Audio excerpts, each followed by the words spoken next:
Constitution of India preamble. We, the people of India, having solemnly resolved to constitute India into a sovereign, socialist, secular, democratic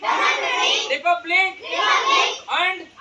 to secure to all its citizens justice, social,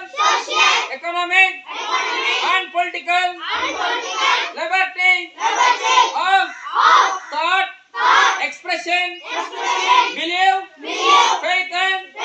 worship, equality of status and opportunity,